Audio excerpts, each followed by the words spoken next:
अस्सलाम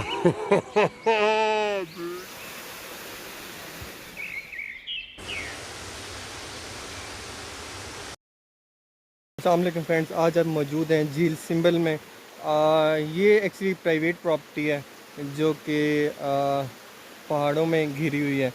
और बलकसा इंटरचेंज से इंटर होने के बाद हमें कलकार की तरफ मूव करना पड़ता है। कलकार से मूव करने के बाद तकरीबन 15 किलोमीटर के फासले पे ये मौजूद है।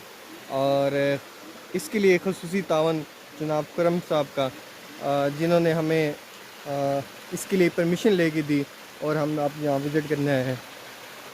ये नुमान भाई की खुशी सी जीवन मेहरबानी हमको।